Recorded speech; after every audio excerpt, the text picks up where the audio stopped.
पैसों का घमंड आ गया था माता सत्यभामा को। भगवान की तीसरी पत्नी है सत्यभामा। पहली पत्नी है रुक्मणी जी, दूसरी पत्नी है भगवान की जाम्बवती और तीसरी पत्नी है सत्यभामा। एक बार माता सत्यभामा को अभिमान आ गया और ये सत्यभामा ये पृथ्वी माता का स्वरूप है।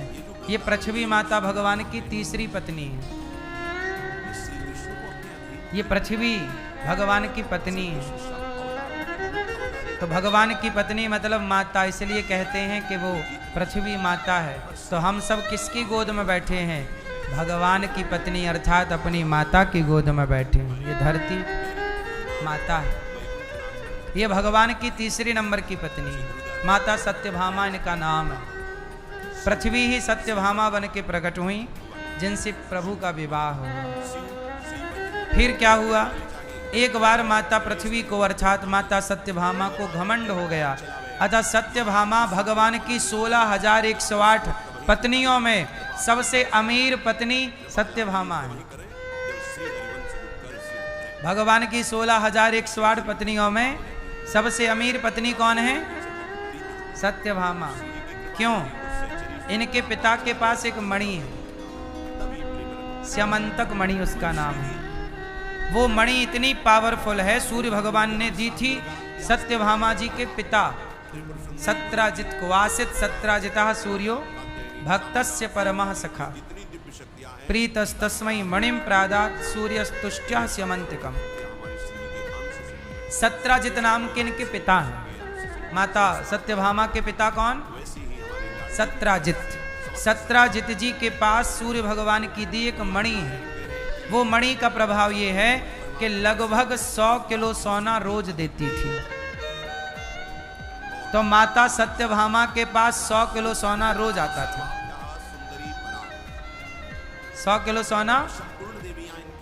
तो बाकी सब पत्नियां एक तरफ और सत्यभामा मैया 100 किलो सोना जिसके पास रोज आए उसकी बराबरी कौन कर सकता है? बाकियों के पास तो टोटल रहा होगा 100 किलो या 200 किलो रहा होगा, 1000 किलो रहा होगा, 5000 किलो सोना भी यदि एक के पास रहा होगा तो भी सत्यभामा की बराबरी नहीं कर सकते। बोलो हाँ। इनके पास अथाह सोना था। इनके पिता ने मणि ही दे दी कि मेरी बेटी के ब्याह में मैं मणि ही देता हूं, मेरी बेटी को कोई दिक्कत ना हो। 100 किलो सोना। अब इसलिए सत्यभामा भगवान को नचाती रहती थी, यहां आओ कन्हैया। भगवान क्या है? सुनो, हमें वो स्वर्ग का कल्प वृक्ष चाहिए। अब बड़े लोगों की डिमांड भी बढ़ी। इसलिए ज्यादा बड़े घर की लुगाई मत ले आइएगा।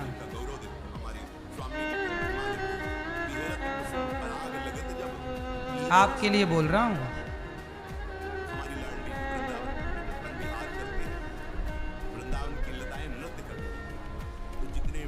क्योंकि बड़े घर के लोगों के बड़े चोचले हैं। शास्त्र कहते हैं कि विवाह बराबरी के लोगों से करना चाहिए। विवाह कहाँ करना चाहिए? बराबरी। जिस हैसियत के लड़के हैं उसी हैसियत की लगभग लड़की हो, जिस हैसियत की लड़की है लगभग उसी हैसियत का लड़का हो। अब जैसे लड़का तो है बिल्कुल गरीब और लड़की आ जाए पैसे वाली, तो वो पति की तरह व्यवहार करेगी कि नौकर की तरह?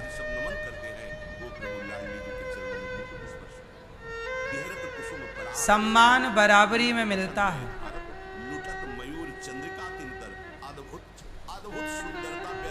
ट्रंप जो है,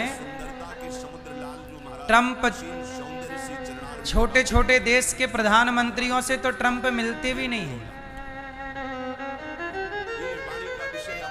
छोटे छोटे देश के प्रधानमंत्रियों से ट्रंप मिलते भी नहीं। चलो 5 को एक साथ बिठा के बात कर लेते। चलो आप आए हो तो 5 इकट्ठे बैठो, हम 10 मिनट में निपटाते हैं तुम्हें, जैसे नौकरों को निपटाते। चलो,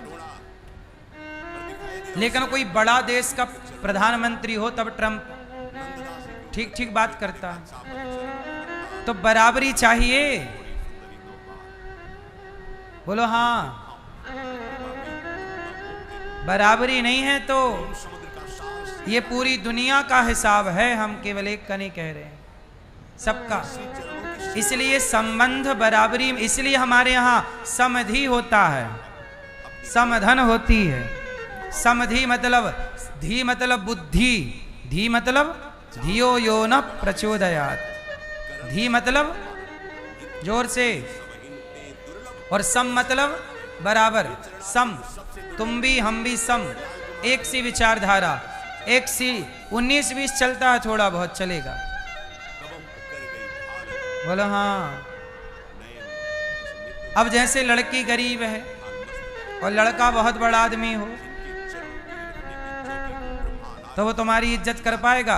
सारी रिश्तों में ये नहीं हम कह रहे हैं, पर 95% समाज में ऐसा देखा जाता है। कुछ परसेंट जो समझदार लोग हैं वो सबको निभा लेते हैं, कुछ परसेंट अच्छे हैं सब जगह, अमीरी में भी और गरीबी में भी कुछ लोग निभा लेते हैं, पर कुछ लोग।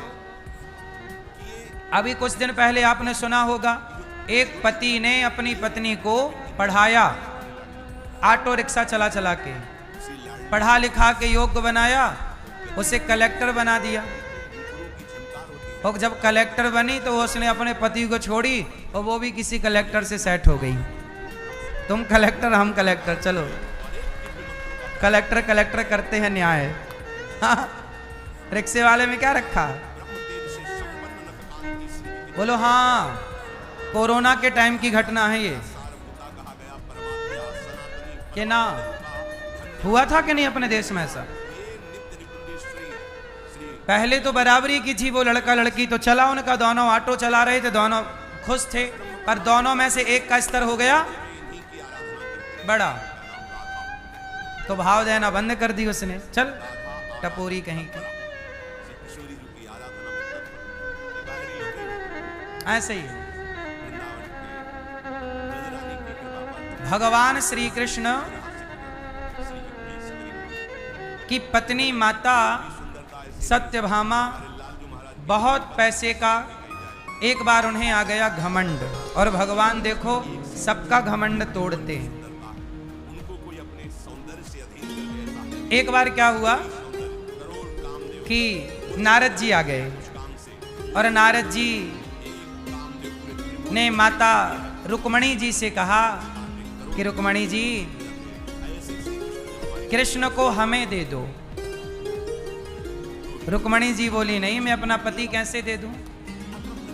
सत्यभामा से मांग लो, वो दे दें। सत्यभामा से मांगने गए नारद जी कि ऐसा करो, आप हमें अपनी कोई प्रिय वस्तु दे दो, दक्षिणा में भोजन कराए नारद जी को सत्यभामा मैया। तो नारद जी से पूछा कि आपको क्या चाहिए? तो नारद जी ने कहा, जो आपको सबसे प्रिय वस्तु हो वो आप दे दो। तो कहा कि आपको प्रिय क्या है? बोले कृष्ण प्रिय है। तो नारद जी ने कहा कृष्ण ही दे दो। सत्यभामा जी ने कहा अच्छा जाओ, हमने दिया।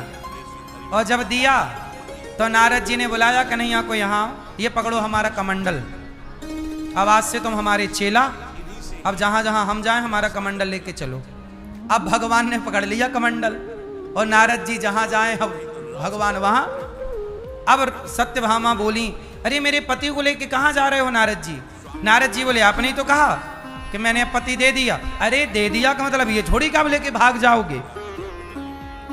तो नारद जी ने बोला, पर दे दिया का मतलब क्या हुआ? अरे ऐसा है कि आपका भी अधिकार है हमारे प्रभु में, भगवान में तो सबका अधिकार है, सब लोग अपना मानते हैं, ये हमारे भी हैं। जैसे हम 16,108 सब लोग ना अपना मान रही हैं, पर कोई लेके भाग छोड़ ही रहा है, आप तो लेके ही भागने लग गए। नारद जी बोले, नहीं, हम तो एक जगह ठहरते नहीं है, अब हम जहां जहां जाएंगे हमारा चेला कमंडल पकड़ेगा, चलेगा। चलो अब तो लगी रोने सत्यभामा मैया।